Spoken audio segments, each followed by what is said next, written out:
Olá, seja bem-vindo a mais um episódio do Insights com Cafeína. O nosso tema de hoje é comunicação estratégica na era da transformação digital. Para me ajudar com esse tema, eu tenho aqui comigo Fernando Morgado, especialista em inteligência de mercado, comunicação e branding, palestrante, consultor de empresas e, além disso, é autor da biografia do Silvio Santos, A Trajetória do Mito. Muito obrigado por ter aceitado o meu convite. A gente acabou descobrindo várias coincidências de uma conexão no LinkedIn, o que prova mais uma vez o poder do networking e das mídias hoje em dia, né? Que é um dos temas que nós vamos focar aqui.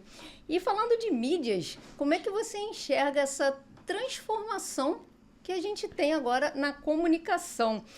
Como as empresas têm esse desafio de se comunicar agora nos meios digitais?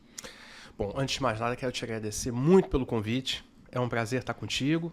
E é um prazer também estar aqui no seu pod, o estúdio onde a gente está conversando, que acabo tendo uma relação próxima porque pertence a um primo meu. Verdade. Essa foi uma das coincidências que descobrimos, né? Exatamente. Quando você falou que era no seu pod, eu falei, ótimo, maravilhoso, é da família. Então é um prazer estar contigo e conversar sobre esses temas que são temas apaixonantes para todos nós, né? Sobre a questão dos desafios. Eu considero que o primeiro ponto desafiador é que hoje toda empresa é produtora de conteúdo em potencial. Se a gente pensasse a indústria da comunicação até talvez uns 20 anos atrás, o papel que uma empresa que não fosse de mídia poderia exercer nesse setor seria fundamentalmente o papel de anunciante. Não que ela não pudesse fazer outras coisas, mas em geral, anunciante. Então a emissora de televisão, a emissora de rádio, o jornal, a revista produz o conteúdo, aquilo gera audiência e ele vende essa audiência para as empresas que querem falar para aquele público, né? Vende o espaço para poder falar. Mas hoje em dia, realmente, com o digital, toda empresa pode produzir seu conteúdo e divulgá-lo, seja através das redes sociais, ou através de sites convencionais, ou mesmo através das outras mídias, porque os recursos tecnológicos estão muito mais acessíveis.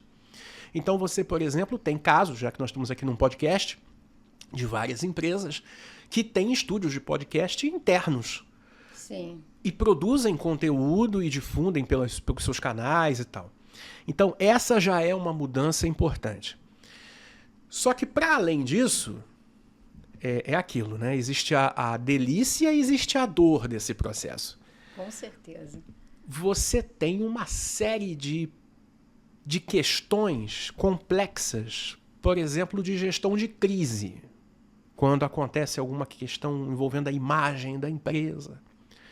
Porque, ao mesmo tempo que você tem uma facilidade para se comunicar, a chance de você errar nessa comunicação, ela existe e é maior, né? Quem tá na chuva é pra se molhar. E o erro é potencializado. Antes a gente tinha aquele boca a boca, não compra lá não, porque comprei e deu problema. Agora é vezes o mundo. Exato, exatamente. Então a dificuldade para gerir isso é enorme. A dificuldade é imensa. Então isso torna, ao mesmo tempo que abre oportunidade para você ter uma conversa com o público, você tem essa dificuldade da gestão. E é aí que entra, e essa é a minha visão, como profissional, que, né, como você disse, eu trabalho com consultoria, mas principalmente para empresas de mídia. Emissoras de televisão, emissoras de rádio, portais de internet. É aí que eu acredito que tem o papel do especialista em comunicação. Seja dentro das empresas, mas especialmente nos veículos de comunicação profissional. Eles podem e colaboram para uma melhor comunicação das empresas. Então não é porque a empresa, de qualquer setor, ela tem a possibilidade de se comunicar diretamente, que ela pode prescindir, que ela pode não precisar da comunicação dos veículos profissionais. Não, ela precisa, porque isso soma, e na hora que você mais precisa, você tem com quem contar. Você tem um espaço profissional bem estruturado para mandar seu recado para uma audiência maior. Então, tem oportunidades para comunicação direta, mas tem oportunidades também para aquela comunicação em que você tem o meio de comunicação, o veículo de comunicação colaborando, gerando audiência de um jeito profissional. Em resumo, ficou muito mais complexo. Mais oportunidades, mas também mais desafios. Inclusive, você comentou essa questão de muitas empresas, principalmente da área de tecnologia, que eu acompanho muitos fabricantes, montarem o seu podcast para ter essa visibilidade. Porém, a gente também vê de um outro lado empresas que não precisam montar, que preferem investir em seja um podcast, um videocast, porque não faz sentido para o negócio delas bancar de fato um podcast ou algum outro tipo de mídias, né? Eu até brinco que às vezes o podcast virou um novo blog. Se você parar para pensar, em alguns momentos, devido a marketing de conteúdo e outras coisas, surgiu muito o blog, e hoje em dia isso foi muito redirecionado por questão de algoritmos e mídias para o videocast podcast. E aí, nesse caso, entra muito a questão da inteligência de mercado. Você, de fato, saber, olha, eu sei que eu posso criar, mas eu tenho que criar. Então, a inteligência de mercado ajuda, inclusive, como você falou, a comunicação.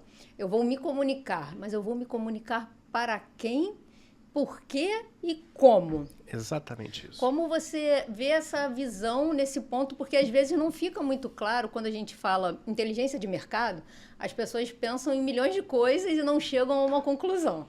Então, inteligência de mercado para comunicação, ajudando nesse ponto de fato, olha, você quer vender a caneca, você tem que falar com pessoas que usam caneca, que gostam de caneca. Então, você vai direcionar o seu foco para onde? Como é que você vai fazer esse levantamento? Então, explica um pouquinho para a gente essa questão dessa importância mesmo da inteligência de mercado para você se comunicar, em qual canal se comunicar. Primeiro, eu acredito que é importante dar um panorama um pouco geral, até um pouco histórico, do setor de inteligência de mercado. A inteligência de mercado ela nasce no pós-Segunda Guerra Mundial. Vem dos profissionais, inclusive das Forças Armadas, que muitos perderam seus empregos com o fim da guerra. E começam a trazer para as empresas algumas das técnicas desenvolvidas durante a guerra. E daí, inclusive, é que nascem algumas lendas sobre inteligência de mercado, de que as informações elas são pegas de um jeito que não é muito correto, que não é muito ético, né, e tal. E não é verdade. A inteligência de mercado, o que ela é? Se eu fosse resumir de uma maneira bem simples, a missão é você coletar dados aí eu estou falando de números, coisas mais brutas, transformar isso em informação, que é o dado contextualizado, porque como é que você vai saber se um número ele é alto ou é baixo, se o resultado é bom ou ruim? Você tem que ver contexto. O baseline do seu mercado. Exato. Você tem que ver seus concorrentes, você tem que olhar a tendência do setor, e aí você vai entender se aquilo é positivo ou negativo. E aí você começa a construir informação. E daí, finalmente, completa-se a inteligência quando você tem essa informação e ela é usada para tomar decisão, para agir. Isso é inteligência. Uma pessoa inteligente, as pessoas confundem, não é uma pessoa culta, que tem muito conhecimento. Isso não é ser inteligente. Ser inteligente é a pessoa que tem informação, mas toma a melhor decisão em cima dela. Então, o profissional de inteligência de mercado, ele constrói informações para que os tomadores de decisão tomem as melhores decisões em cima disso. As mais inteligentes, né?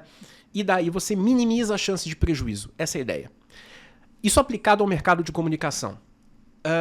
Esse setor, que é tão antigo, ele foi construído, e eu acho que a gente deve reconhecer todas as homenagens aos pioneiros, mas foi construído muito em cima do sentimento, da sensibilidade artística valiosa de alguns gênios.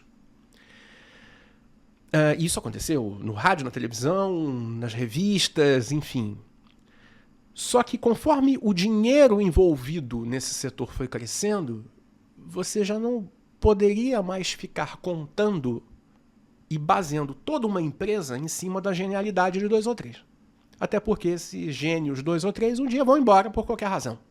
E daí a empresa fica a ver navios e acaba. A gente viu vários exemplos no setor de mídia de empresas que tinham baluartes, figuras geniais, que, enfim, por qualquer razão, saíram ou faleceram, e os veículos acabaram. Então, como é que você dá perenidade a esse negócio?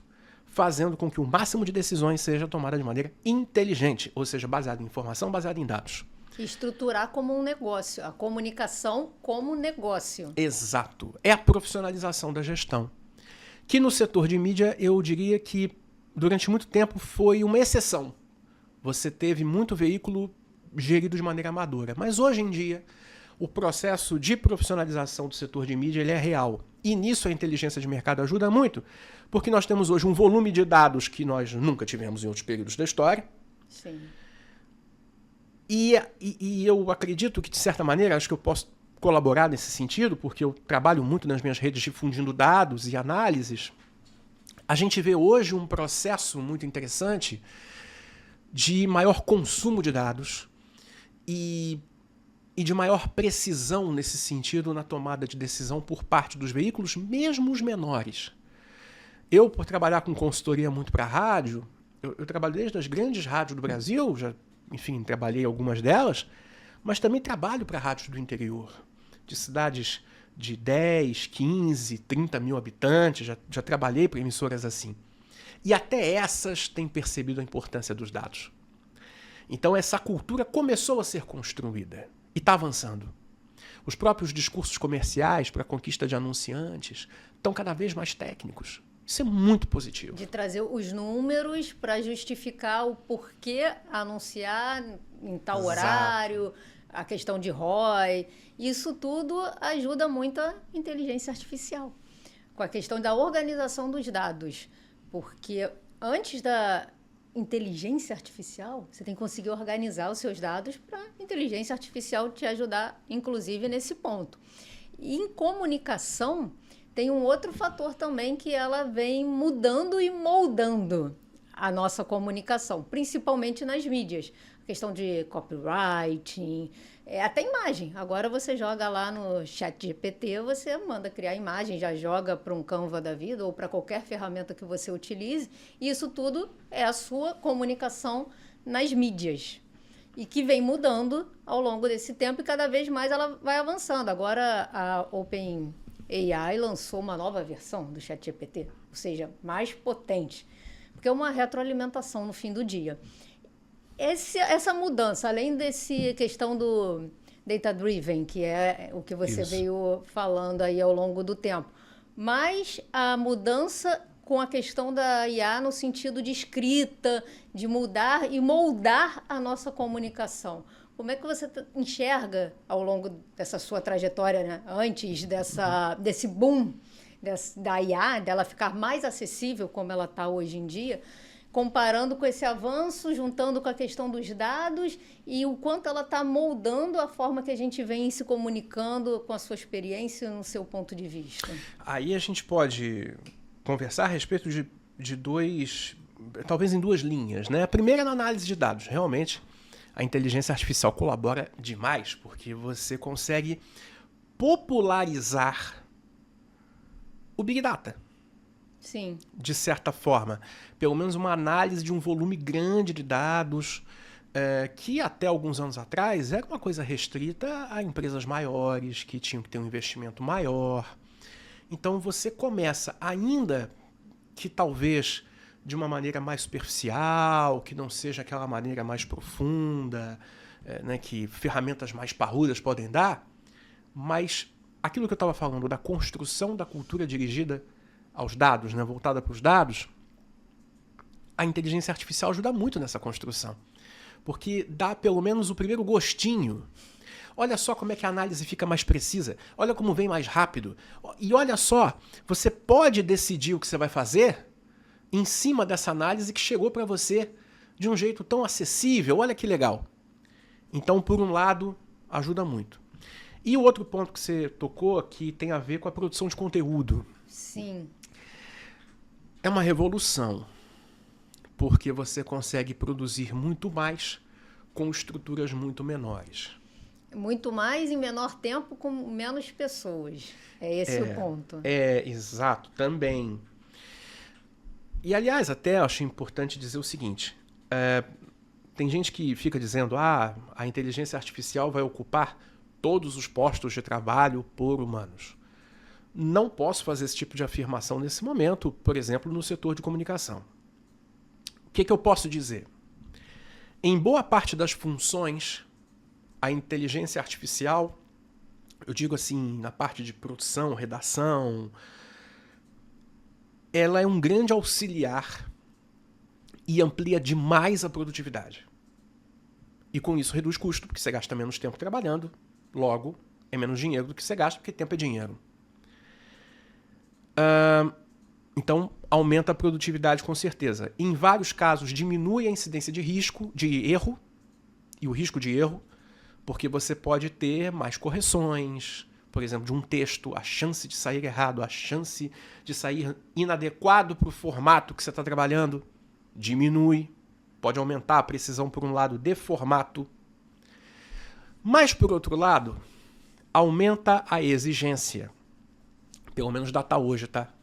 Pode ser que daqui a 10 anos a gente volte a conversar e diga, não, agora não precisa mais ser humano. Mas data hoje, o que eu percebo é que precisa de gente qualificada e não apenas no sentido do diploma. Precisa de gente que saiba pensar.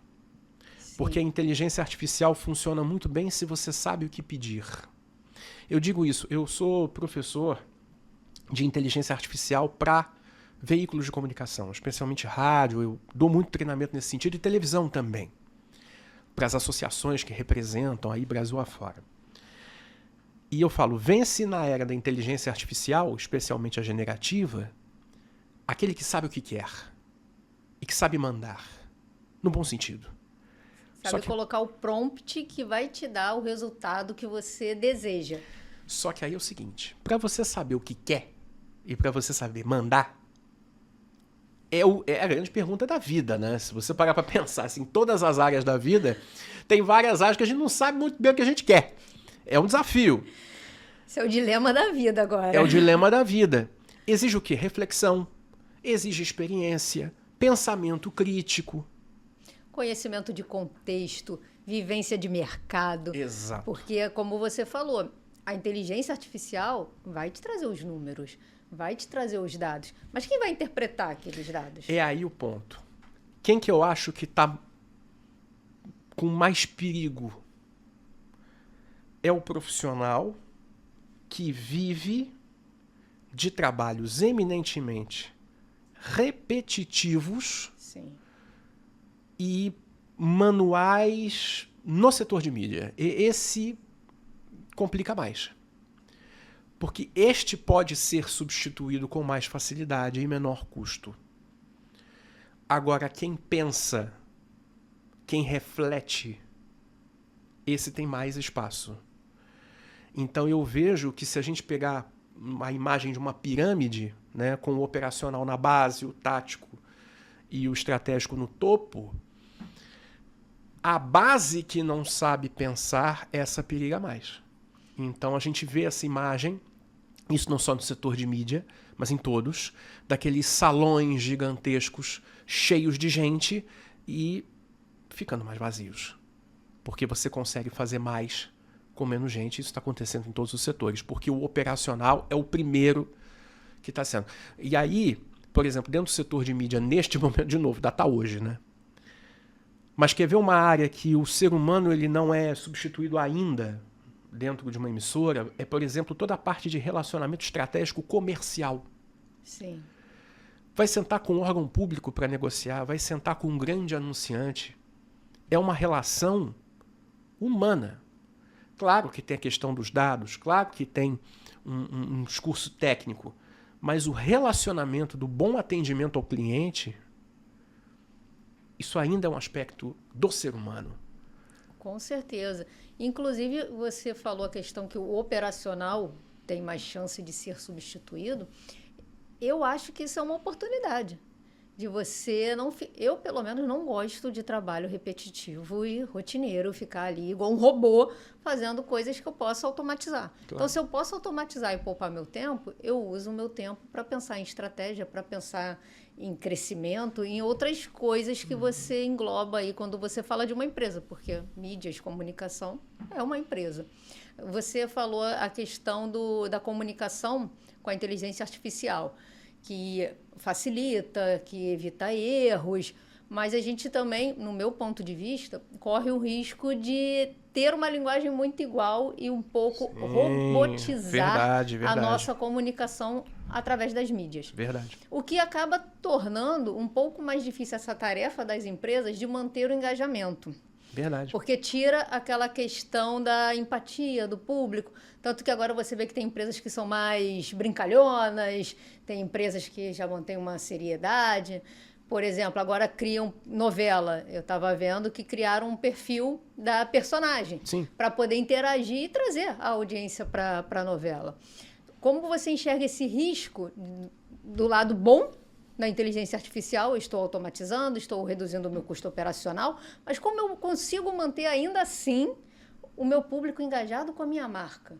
Porque esse é o desafio das mídias. Eu estou gerando conteúdo, mas aí eu não tenho retorno? Não, e aí eu volto para o ponto. Não é possível ficar sem o ser humano. O fator humano, por exemplo, nesse caso, na revisão, é primordial. Sim. A automatização de ponta a ponta neste mercado, que eu digo, aí cada setor é um setor. Mas esse específico da produção de conteúdo, a automação total, ela ainda, de novo, data hoje, ela ainda não é 100% confiável, e uma das justificativas é essa que você acabou de dizer, a perda na naturalidade. Um discurso pasteurizado. Mas o que eu defendo? Você pode automatizar pelo menos uma parte do processo.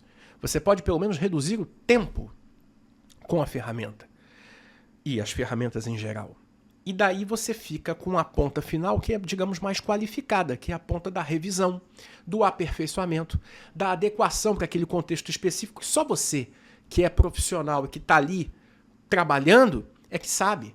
Então a correção do tom, né, como você disse na tua pergunta, a correção do tom para o público que eu vou me dirigir e tal, que é aquele ajuste fino que o robô não necessariamente vai ter essa sensibilidade. Mas aí já te ajudou. Assim, se eu fosse dizer um benefício primeiro, que pode parecer simplório, mas é real, por exemplo, é o fim da síndrome do papel branco. Isso aí. É o fim da síndrome. Ele já te dá o escopo e aí a partir daquilo você continua. E até emendando, como você falou, a questão do tom, você enxerga que isso é uma oportunidade para o mundo do influencer? Porque eu tenho lá o ChatGPT ou qualquer outra ferramenta de inteligência artificial me ajudando, como você falou, a quebrar essa síndrome do papel branco. Então, eu vou ter o meu roteiro, eu vou ter minha primeira comunicação. Mas ainda preciso de uma empatia ali com o público, o tom de voz. Você acredita que isso ajuda a questão do influencer, de você ter um influencer para a sua marca? Porque, normalmente, tem os atores e atrizes que, para empresas grandes, obviamente, é possível, e a gente tem esses influencers e os micro, nano influencers, que talvez também seja uma estratégia boa de comunicação, desde que seja aderente à pesquisa que você faz, à linguagem que ele tem e ao público, de acordo com a sua marca e o público que ele alcança. Então, isso pode ser uma oportunidade para esse mercado? Pode, porque você tem a inclusão do fator humano, né? Você está contratando um ser humano e daí você tem a comunicação mais natural, porque é um ser humano. Então, naturalmente, fica mais natural. Mas, o rapport também, você, né? E ao mesmo tempo, você tem a questão do rosto, né? Você dá uma identidade para a marca, porque a gente está falando muito de marca e é importante definir. Marca tem vários significados. No campo do design é uma coisa, no campo do marketing é outra, no campo do branding é outra, no campo do não sei o que é outra. Mas a melhor definição, na minha opinião, para marca é aquilo que um nome significa. Um nome de marca significa. O Porque tem muita gente que fala, mas marca é o símbolo visual. Não necessariamente, porque o símbolo, a identidade visual, ela é revisada de tempos em tempos. E não é porque você revisou tecnicamente, mudou uma cor aqui, ajustou uma forma ali, que a marca efetivamente mudou. O reposicionamento de uma marca vem quando uma marca quer mudar o seu significado. Ela significa um negócio e para mim isso não está funcionando. Eu quero que signifique outra coisa. Então eu estou tirando de uma posição e levando para outra. Para fazer esse trabalho, quando você conta com um rosto humano que tem uma personalidade, que tem um tom de voz, que tem um repertório, que tem um discurso, você acelera esse processo. E isso vale também para marcas que já estão bem posicionadas e querem aprofundar. Então, olha, eu estou juntando aquela pessoa e tal, fazendo. Qual é o ponto complicado quando se trata de influenciador? É porque, dentro do universo de influenciadores, eu diria que aqueles influenciadores que não tiveram uma carreira, digamos assim, pregressa na comunicação. Maioria, possivelmente. Pois é, que tô falando assim, tirando atores, atrizes, cantores, sim, apresentadores, jornalistas, etc. Profissionais de comunicação e artes em geral, que já têm uma cultura até de lidar com as marcas, e por isso tendem, não estou dizendo que todos fazem, mas tendem, por exemplo, a atender melhor os clientes, porque já lidam com patrocinadores há mais tempo. Isso é uma coisa. Só que, tirando esse pessoal, pegando todo o resto, a gente vê um mercado que tem alto potencial, movimenta muito dinheiro, mas reina, muitas vezes, o amadorismo nas relações. Então você tem um potencial de ganhar dinheiro e de crescer muito bom, mas às vezes marcas que botam dinheiro e não têm o retorno adequado, porque, olha, quer ver um problema que eu já vi acontecer. O problema não é na plataforma. O problema é, por exemplo, a marca fala com o influenciador e o influenciador não faz aquilo que foi combinado. Porque ele achou que não era legal, achou que o outro movimento iria engajar mais. Ou pior, combinou para postar às 10, postou às 2. Por quê? Ah, esqueci. Quer dizer, a gente está falando de amadorismo total, sim, nas relações. Daí você tem influencer que bota parente para lidar, não tem problema nenhum lidar com parente, desde que ele saiba o que está fazendo. Desde que seja do setor. E muitas vezes não é. Ou pior, eu já vi muita reclamação disso, até botei um vídeo recente nas minhas redes também, de um relacionamento grosseiro com o anunciante. Sim, inclusive teve essa polêmica, não sei se você viu, da tal planilha que ninguém sabe quem preencheu, mas todo mundo teve acesso. Teve essa polêmica e muito foi por isso. Eu acredito que como a barreira de entrada é baixa, tem muita gente. Mas até uma pesquisa recente, se eu não me engano, 4% somente conseguem sobreviver disso. A maioria acaba ficando no caminho exatamente pelo que você falou. Você se tornar um profissional, sair do amadorismo para, de fato, você ser uma empresa. Eu estou aqui vendendo a minha imagem, a minha comunicação para uma empresa. Você está falando de outro nível. Exatamente. Exatamente. E não é todo mundo que alcança. Não, e tem estatísticas que são absurdas. Eu vi um tempo atrás uma parcela razoável, não me lembro agora o percentual, mas uma parcela da população brasileira se auto-intitula influenciador, se auto-intitula produtor de conteúdo. Uma parcela da população brasileira, eu não estou falando de um segmento específico de mercado. A gente já está nesse nível. Pessoas que se julgam comunicadores, mas não tem isso que você disse, a palavrinha mágica, o profissionalismo. Então você tem um mar de oportunidade, você tem um mar de negócio, mas acaba que os bons pagam pelos maus e os maus profissionais, exatamente por conta dessa origem caótica e desse muro baixo, dessa quase nula barreira de entrada, enfim, acabam sendo uma parcela relevante. Não vou dizer que é a maioria, não dá para fazer isso, mas é uma parcela razoável, né? E isso prejudica os resultados, prejudica o meio, prejudica a imagem e prejudica, inclusive, até, eu falei agora de meios mais tradicionais, esses meios, porque esses meios hoje em dia fazem negócio com os influenciadores. Os influenciadores, eles estão também no chamado mainstream, na mídia tradicional. É tudo intercambiável, né? A própria Globo, né? Tem o Viu, que é o braço de influenciadores deles. Então eles agenciam profissionais da própria Globo e contratam profissionais, influenciadores, que não são do elenco, né, do banco de talentos da Globo, mas que eles julgam que dá para fazer negócio. E trazem para dentro. Então, acaba prejudicando todo mundo, né? Acaba seguindo também a tendência, por exemplo, da Netflix. Cria um mega evento, chama um monte de influenciador. E, obviamente, isso vai, em algum momento, chegar até você, por sugestão de algoritmo, e acaba dando um boom em relação a isso e estimulando mais e acirrando mais esse mercado. A gente está falando aqui de mídias e comunicação. A gente também tem, não pode nunca esquecer, como você falou, a Globo, tem o rádio e tem a televisão. Sim. Que, obviamente, tiveram que passar por uma transformação digital como todos os mercados. Quem não passou por isso, acabou. A gente tem aí vários exemplos. Então, você vê uma tendência.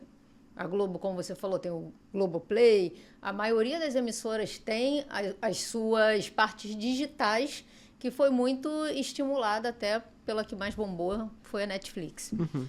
O rádio, eu estava vendo uma pesquisa recente que, em comparação ao ano 2023, 2024, aumentou muito o consumo e a audiência de rádio através de plataforma digital. Sim. Então, até o rádio, que era só aquele radinho lá, você conectar na FM, ele também teve que levar o seu lado rádio para o digital, inclusive até no YouTube, de ter de fato agora imagem, de trazer até essa aproximação, porque antes era só a voz, as pessoas imaginavam muita coisa e agora elas veem. Não, olha, quem é esse locutor que está falando comigo? E como é que você enxerga essa mudança? Obviamente ela é essencial, mas você acha que ela pode tirar a característica natural do rádio devido a olha, agora eu tenho que ser on demand. Eu vou colocar lá o ao vivo, vou estar ao vivo, mas também deixo para quando você quiser, por acaso, voltar, assistir novamente. Isso tira um pouco a característica inicial? Olha, o ponto de vista que você traz é o que algumas pessoas até do mercado pensam. Existe essa reflexão. Eu acabo tendo um outro pensamento porque eu sou partidário do caos. Essa é boa. Porque é o seguinte, às vezes falam assim, olha, essa forma de fazer rádio, ou essa forma melhor, essa forma de distribuir rádio, né, tecnologicamente falando, ela vai substituir aquela outra, né? Então o streaming vai substituir a antena, o FM, o radinho vai acabar e vai entrar outra coisa e tal. Como disseram muitas vezes, né, que mídias iam morrer, e na verdade o que a gente vê? É que elas não morrem. Elas se adaptam e se acumulam. Se transformam. E se transformam, elas mudam para caber num contexto mais cheio de concorrentes e se acumulam. Elas vão se somando, se somando, se somando. Eu digo que o mercado de comunicação é como se fosse um ônibus. Cada hora vai subindo mais gente. E essas pessoas são o quê? São essas mídias novas e essas novas formas de consumir. E esse ônibus não para de receber gente. E aí um belo dia, um belo momento, o motorista dá um freio de arrumação. Freio de arrumação é aquele, né? O ônibus está cheio, aí dá aquela parada, todo mundo se estapeia e, bom, achamos um lugar. E aqui ficamos. É adaptação. A comunicação faz isso o tempo inteiro. Então, se houvesse um processo de substituição das mídias, na verdade, por isso que eu digo do caos, né? A gente não viveria o caos midiático que a gente vive hoje, né? Vamos pensar aqui, um exercício nosso aqui. A nossa vida, em termos de consumo de informação e entretenimento, não tinha tantas opções há 20 anos atrás. Ela era mais simples. Verdade. Ela era mais simples. Não estou dizendo que era melhor ou pior. Estou dizendo que era mais simples, você não tinha tantas opções e tal. O que foi acontecendo? Tudo que foi entrando, a gente foi consumindo. O que tinha antes, a gente pode estar consumindo mais, consumindo menos, consumindo de outra forma. Sim. Né? A palavra transformação que você disse. Mas de uma forma ou de outra a gente continua consumindo. Né? O que você falou do rádio é muito verdadeiro. O rádio ele permanece forte. Mudou, mas continua. E vai acumulando com as outras. Então, qual é o desafio na adaptação para o digital? Né? Respondendo a sua pergunta. É adaptar-se para sobreviver ao caos. A um aumento constante de concorrência, direta ou indireta. E aí vai para o grande desafio, que eu considero realmente o maior, que é como transformar toda essa multiplicidade de opções, especialmente de maneiras de consumir um mesmo conteúdo, em receita. Por quê? Pegar o exemplo do rádio. É fato que o rádio é cada vez mais digital, através do casamento perfeito com a internet. Aliás, de todos os meios tradicionais, pode-se dizer isso. Não é lugar comum. O meio tradicional que mais se beneficiou com a internet foi o rádio. Porque o rádio é simples, no melhor sentido que essa palavra tem. Ele é um meio mais acessível para ser consumido, ele é mais acessível para ser produzido. Não exige uma grande estrutura como acontece com os canais, por exemplo, de TV aberta. Você imaginar que uma Globo mantém um complexo como os Estúdios Globo, aqui no Rio, o Projac, né? 2 milhões de metros quadrados. Uma rádio consegue fazer com excelência em um espaço muito menor. Então você tem uma estrutura de custos, uma estrutura de gente, uma estrutura de tecnologia que é mais simples e por isso é mais flexível. Verdade. E aí se adequa. E vai entrando. Só que mesmo com esse avanço do digital, que é para onde vai a audiência, e enfim, as emissoras estão mirando nisso, existe o desafio de transformar essas plataformas digitais em dinheiro. Porque a remuneração que vem, por exemplo, de Google Analytics ainda é um desafio. Eu acredito que a gente vai ter novidades em breve. Mas, por enquanto, ainda é um desafio e tal. Então, qual é o ponto que o rádio tem encontrado caminho? E que eu defendo muito nos treinamentos que eu faço para as emissoras? É o chamado projeto especial. O projeto 360. É vender que a emissora de rádio é rádio, a essência está lá, só que ela está em todo lugar e ela pode oferecer para o anunciante muito mais do que 30 segundos. A inserção do intervalo comercial, ficar só nisso, aí realmente é ficar mais preso ao passado. Ainda é um ótimo negócio, né? Você Sim. botar um intervalo comercial ali, maravilhoso. É bom para quem anuncia e bom para quem veicula. Inclusive as pesquisas mostram isso, que as pessoas são mais adeptas a pesquisar uma tecnologia, um produto que seja, após ouvir em rádios. Sim, porque tem credibilidade. E sai uma pesquisa nos Estados Unidos há um tempo atrás. O rádio é o meio onde as pessoas menos rejeitam anúncios. As pessoas aceitam mais os anúncios de rádio do que em outras mídias. Isso é muito bom. Mas a questão é que é preciso ir além. Porque aí quando você vende um projeto integrado, por exemplo, uma marca de varejo procura com o desafio, olha, eu preciso aumentar o fluxo de gente na minha loja. E daí a rádio entende não só como uma vendedora de anúncio, mas entende mesmo como uma consultora. Fala, então tá bom, você precisa resolver isso? Então eu vou te dar os 30 segundos, mas eu vou botar o testemunhal, vai ser um testemunhal deste jeito.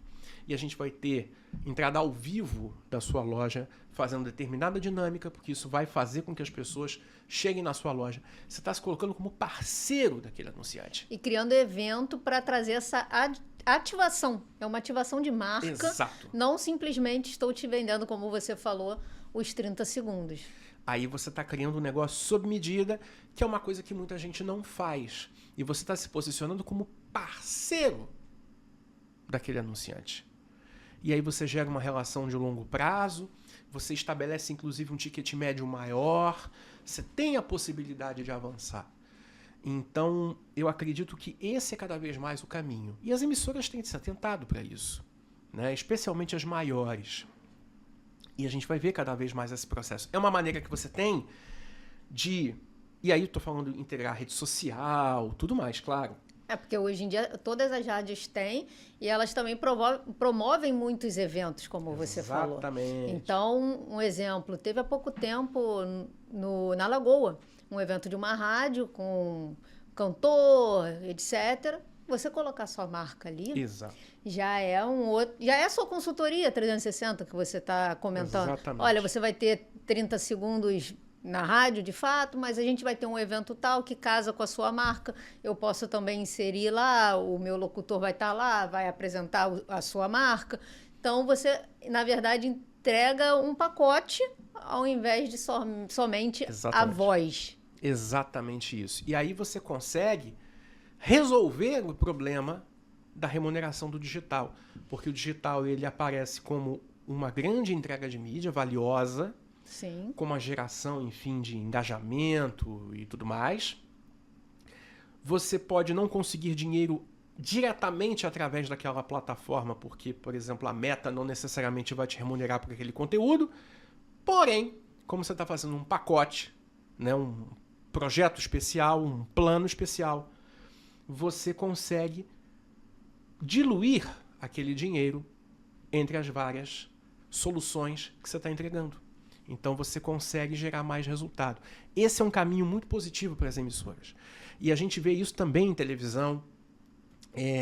Quando a gente vê, por exemplo, os pacotes e os planos de futebol, né, que hoje são tão importantes, ainda mais importantes porque a gente tem o dinheiro das bets, tem muito disso. Então é a entrega. Quando você vê uma transmissão da Globo ou mesmo da Record, você tem o do SBT também. A Band também está investindo muito agora. Também. Então você tem durante o jogo, na TV aberta ou em todos os lugares onde vai transmitir, mas você tem aquelas áreas dedicadas nas plataformas de streaming, as notícias nos portais, enfim, de esportes desses grupos, enfim, e redes sociais, e é tudo com uma entrega muito grande. É uma entrega que de fato a gente chama de 360. E aí, até tem gente que questiona, né? Pô, mas a TV aberta tá morrendo, por que agora deu o resultado aí que a TV aberta aumentou o faturamento dela? Porque TV aberta não vende só TV aberta. TV aberta vende um mundo de coisa. Verdade. E a TV aberta, ela gera audiência também para as outras mídias. Ela gera audiência para as redes sociais, ela gera tráfego, ela gera discussão. E isso tudo é posto com um lacinho de fita e entregue para o anunciante num pacotão. Sim. Que tem cada vez mais valor. Porque nesse mundo do digital, você chega em mais pessoas, mas existe o desafio da pulverização da audiência. É o tal do efeito do ônibus lotado. Tem um monte de gente ali disputando espaço. Então a audiência, ela pulveriza. Sim, então, e cada vez mais rápido. E então não são tantas marcas de comunicação que conseguem virar e dizer, eu alcanço numa tacada só 10 milhões de pessoas. 30 milhões, 50 milhões, 70 milhões, 100 milhões.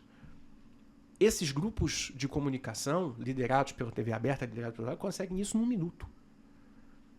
Sabe? É um diferencial muito poderoso. Então, isso tem valor. Ah, sem dúvida.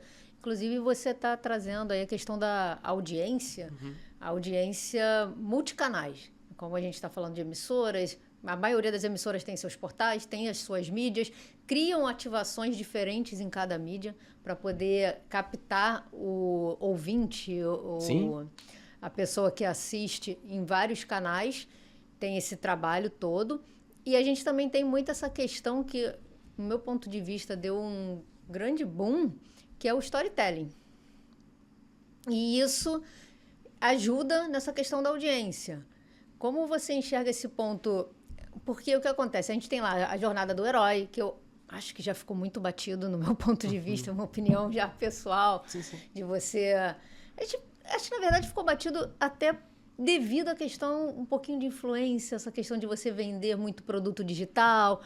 Eu já passei por isso, eu também não tinha dinheiro, mas agora eu fiquei rico vendendo curso no final do dia. Mas tem muito essa questão do storytelling e a audiência que ele ainda capta nas mídias, em todos os lugares que a gente assiste hoje em dia, porque se não funcionasse, ninguém faria. Essa é a realidade. Verdade. E o storytelling é uma técnica, eu posso falar assim, uma uma técnica da comunicação. Você pode Sim. se comunicar dessa forma, como você pode se comunicar de várias outras formas. Você ainda acha que hoje em dia, você seguir esse rumo do storytelling ainda faz aumentar a sua audiência, o seu retorno?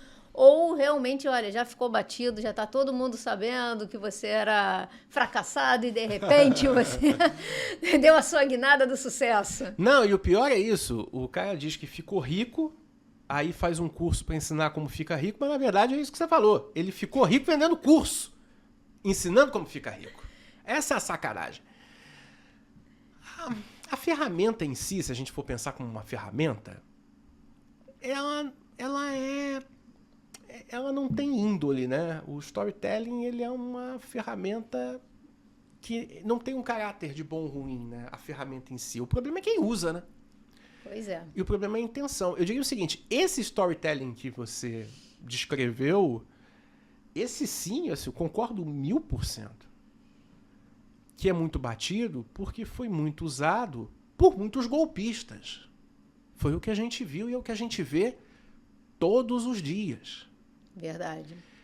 Mas a ferramenta em si, ela não tem caráter, né? Se é boa ou ruim. O problema é, efetivamente, é quem usa. Eu diria o seguinte, enquanto ferramenta, se ela te ajuda a contar uma história que é verdadeira e ajuda você a organizar uma linha narrativa, uma linha de pensamento integrada em várias mídias, né? No caso que a gente está conversando, ok. O problema é quando você usa isso para o mal. Né? O problema é quando você usa isso com más intenções. Eu trabalho muito construído storytelling e trabalho não só para a indústria de mídia, né, com discurso comercial, mas também até para a indústria farmacêutica. Eu presto muito serviço nesse sentido, mas eu faço sempre o quê? Um discurso baseado em dados. Então, quando eu, por exemplo, nesse caso da indústria farmacêutica, o laboratório vai lançar um produto e ele quer convencer as redes de farmácia a terem esse produto. Eu vou construir uma linha narrativa, mas eu vou construir uma linha narrativa baseada em dados. Em fontes confiáveis. Exatamente. Eu acho que é esse o ponto. Até, inclusive, é um problema da inteligência artificial. Se você não pedir para citar fontes, não inventar números, ela traz uns números que você, se parar um pouquinho para ler, mas você tirou esses números da onde? Me traga essa fonte. E aí a gente vê esses problemas. Ah, não, eu trouxe dados, mas esses dados vieram do quê? Igual uma vez eu estava conversando sobre a questão do mundo do podcast, e aí me trouxeram uns dados que eu parei e falei, tá, mas espera aí, de onde saiu isso? Porque você me falar, tem, sei lá, 200 mil, eu não lembro o número exatamente, podcasts ao longo ativos ao redor do mundo. Mas o que é ativo? Porque você coloca na plataforma, tá ativo, mas eu não gravo há 3 anos. É ativo? Sim. O que você considera ativo? Vem a questão que a gente está falando desde o início, a interpretação do dado. Tá? O que você considera ativo? Da onde você tirou esse número? Esse número, a sua fonte é de fato confiável para você montar a sua narrativa com base nele? Então, tem várias vírgulas que a gente tem que analisar para montar a nossa história, como você está falando. Você monta a história baseada em dados, mas você investiga os dados. Você tem a inteligência de mercado e sua capacidade de análise para olhar, olha, peraí, nesse dado aqui tem alguma coisa estranha, vamos aprofundar? Exatamente. Aí volta para aquilo que a gente estava conversando lá atrás. O ser humano aí é fundamental, o especialista é fundamental. Quem sabe o que quer, que sabe pedir e sabe orientar, esse tem valor. Porque é a pessoa que tem a capacidade de fazer esse discernimento que você está falando. Exatamente. Não dá para você entregar todo o processo ainda para automatização, mas ajuda em parte. Existem até maneiras de você fazer levantamento de dados confiáveis usando essas ferramentas, mas tem que saber fazer, tem que saber pedir e tem que saber revisar e tem que saber analisar. Então, o trabalho que eu faço é justamente de construir em cima de números de fontes confiáveis analisadas. Isso dá mais verdade. Isso dá mais concretude. E autoridade do que você está criando. Porque senão, o que acaba virando é um roteiro de ficção. E aí não é trabalho meu, aí é trabalho de romancista. Eu escrevo livro, mas eu escrevo não ficcional, eu escrevi a biografia. Mas aí é trabalho romancista e não é minha praia. Inclusive, a gente vem falando aqui sobre a questão da tecnologia, da análise, da falta de profissionalismo em algumas partes. Como você acha, você enxerga para o futuro? Quais as tendências, além, né, da inteligência artificial, que a gente sabe que cada vez mais vai estar inserida no nosso dia a dia?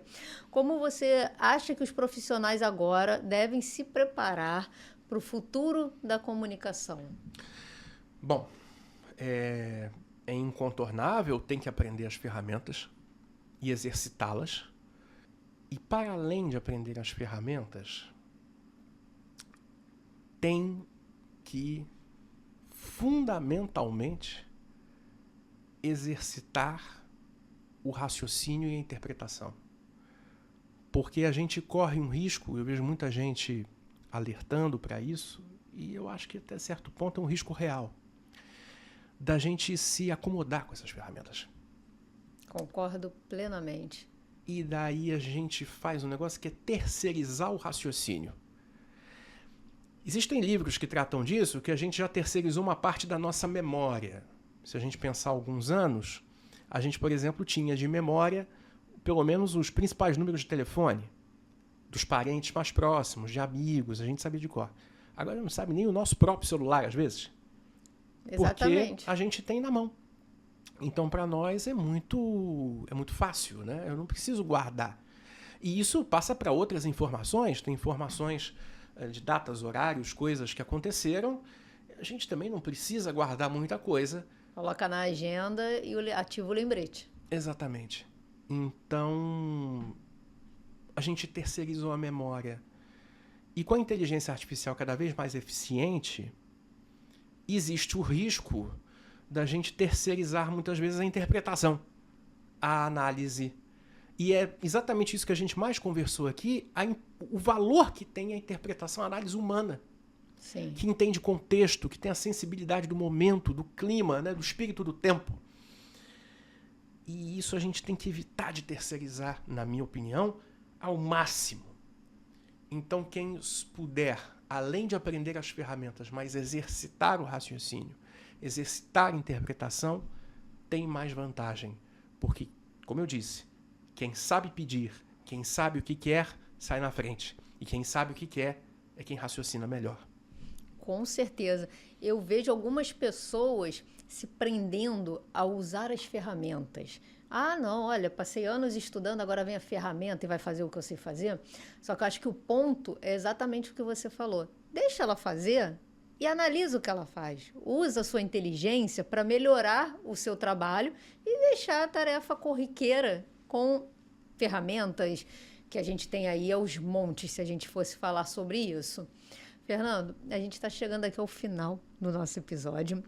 E eu sempre termino o episódio fazendo uma pergunta que tem um pouco a ver com o nome do podcast, que é Insights com Cafeína. O nome eu criei porque a minha ideia inicial foi trazer pontos de vista diferentes, gerar uma nova visão sobre os assuntos, porque eu acho muito importante. Hoje em dia, a gente, como a gente veio falando aqui, você tem informação de todos os cantos e, às vezes, as pessoas não têm a credibilidade e a autoridade para falar sobre aquele assunto. Então, esse é um outro ponto. Eu sempre trago pessoas de mercado, pessoas que têm experiência para falar sobre o que a gente está se propondo falar. Cafeína é vício, café e vários outros meios que demais. Eu encontro. E o que te dá essa energia, como a cafeína me dá, e te dá insights e te motiva para seguir em frente, para dar suas palestras, seus treinamentos, estudar sobre comunicação? Qual a sua motivação para continuar? Olha, é o amor pela comunicação. Eu amo profundamente essa área. Desde sempre. E é muito desafiador trabalhar com isso, porque é um setor que muda muito, né? Você trabalha com tecnologia, muda mais ainda. E se você não é uma pessoa efetivamente apaixonada por isso, fica difícil de acompanhar as mudanças, fica difícil de compreendê-las, fica difícil de, inclusive, se adaptar a elas. Sim. Porque a adaptação ela é necessária. E a adaptação, ela gera desconforto, porque é mudança, fundamentalmente. Então você está numa zona de conforto, está tranquilo, está tudo ótimo. Mas aí vem um caminho novo e você tem que mudar. O grande motivo que eu enxergo para fazer isso é esse sentimento. Porque, claro que existem outras questões, né? Tem a questão financeira, é evidente, não se pode trabalhar de graça. Mas, mesmo para você, depois de tantos anos, desenvolver um modelo de negócio, um modelo de remuneração, você precisa passar por muita tentativa e erro, por muitas dores, né, para usar uma palavra que agora eu uso muito. E esse processo é um processo de fato desafiador. E só realmente quem ama, é mais do que paixão, é amar, é que consegue ser resiliente o suficiente para passar por tudo isso e seguir. Porque nesse mercado que eu escolhi para trabalhar, é isso. Você começa de um jeito e daqui a pouco já tem que mudar para outro, e daqui a pouco outro, e daqui a pouco outro. Mas é a comunicação. Seja da forma que for, é a comunicação. E esse amor é o que dá energia. Eu entendo um pouco, porque eu comecei o podcast em setembro do ano passado, então tem alguns meses, e para mim foi muito desafiador essa questão de comunicação e até tentar melhorar, tanto que a gente até descobriu mais uma coisa que a gente tem em comum, que é a escola de rádio. É verdade. Eu entrei na escola de rádio para poder melhorar a minha comunicação, porque a comunicação ela é apaixonante. Você descobre que quando você consegue se comunicar melhor, até no seu dia a dia, conversando com um amigo, conversando no trabalho, conversando com seu chefe, com quem seja, a sua vida melhora. Sim. Eu acho que é um ganho que poucas pessoas sabem. Acho que as pessoas ainda confundem falar com se comunicar. Eu acho que é completamente diferente. Se as pessoas entendessem o poder de conseguir se comunicar bem, elas também seriam apaixonadas por essa parte da comunicação, mesmo que seja ali um pouquinho, não de fato a chegar e ser expert, como você se tornou ao longo do tempo, mas é uma paixão que dá para entender o porquê você começou com a paixão e seguiu ao longo desse tempo todo, realmente.